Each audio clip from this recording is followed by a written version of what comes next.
The word love is heard many times, from the songs we listen to seeing it in movies. We see people talking about it in poetry. Actually, the word is more common amongst us, and I'm growing to really doubt whether we really understand the term itself. Is it just about the emotions that come into our hearts, that infatuation, or is it something higher than that? Because if the Prophet attaches belief to love, that you can't be a believer unless you love, I think love has higher purposes than just that emotion of the Romeo and Juliet thing. So like the Europeans have Romeo and Juliet, you're going to find the Arabs having Majnun and Layla, and we all think love is just about that. And exactly when you look at the stories of, let me use Romeo and Juliet as a case study, together with Layla and Majnun, these are love stories, you would say, that ended up in tragedy. Romeo and Juliet both die. Majnun never finds Layla, but still they are called love stories. And however much they both end in tragedy, they successfully find their way to being called love stories.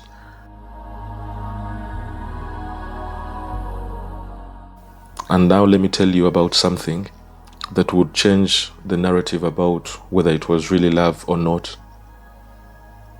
See, when love is attributed to something temporary, we are all bound to receiving the repercussions of Majnun and Layla. If love is attributed to something that is not a real goal, something that is not of a higher ideal, we are bound to face the same repercussions like Romeo and Juliet. I mean, end in tragedy, not being successful in our pursuits of love. And to some other people, this love takes different shapes and forms. Some will have the love for wealth, as in they pursue money, whatever. They love money. Every sentence, every other word, money will come in their sentences. Something applies for fame. People will pursue fame so long as the world applauds for them. That is what they see as love.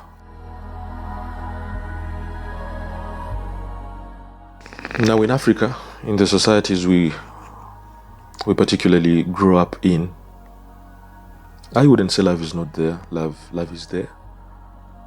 I would say we basically express it. We express it at the basic level. And if you come to think about it, the people we love the most, generally, those are our parents. But how many times have we told them we love them? See, there is your love for them, but you've never told them that you love them. And something applies to the parents. Parents love their children a lot. But that word, I love you, them knowing that you love them, is also now another problem. Now we have two issues. Our love attributed to something temporary, and at the same time, us not being able to tell the people that we love that we really love them.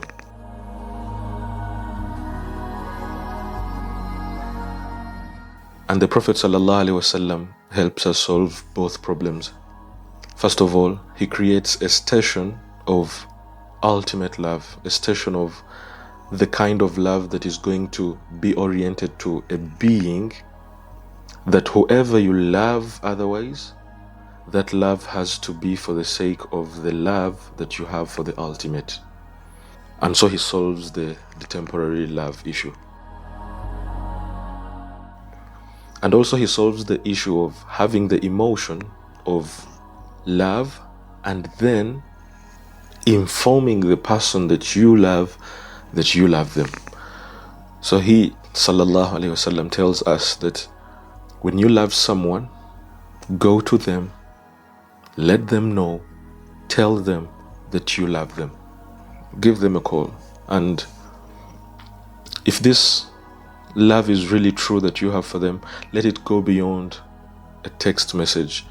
Make the space between you as narrower as possible, because it is easy to sit down in your comfort zone and tell yourself, I love so and so. That's a level 2. It's another degree, texting them and telling them you love them, also another level.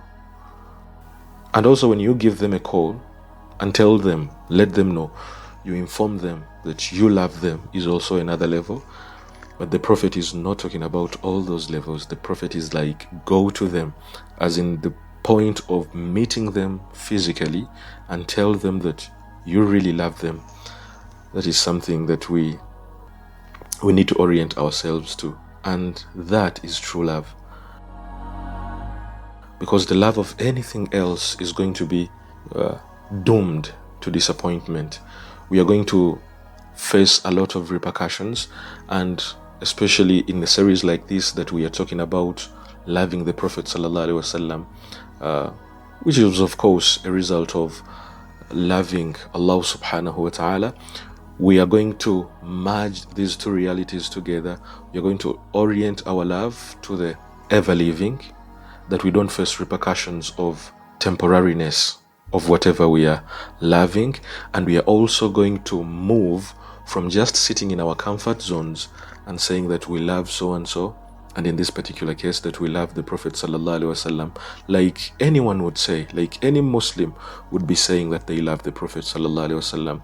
Move from that and we inform him that we love him. That information is going to differ from time to time, but we need to inform the Prophet ﷺ that we love him. And so when he meets us on the well on the day of judgment, he'll be able to recognize us, because we're a group of people who really loved him. And the particular love that is really and really called the true love is the love we are supposed to be having for the divine. And everything else we love, be it your parents, your children, your spouses, your friends, all of that has to be for the sake of the divine. Otherwise, you loving anything else not for the sake of the ultimate, we shall have another Romeo and Juliet, another Majnun and Layla. And still to the parents, let our love not just be about the affection, the care we show our children. Let's say it. And to the other people, let it not just be about the sacrifices you make for people. Let it also be about letting them know that you love them. And to the friends, the unspoken loyalty is not enough. Tell your friends that you love them. And especially for the sake of the divine. Because that is the love that really matters.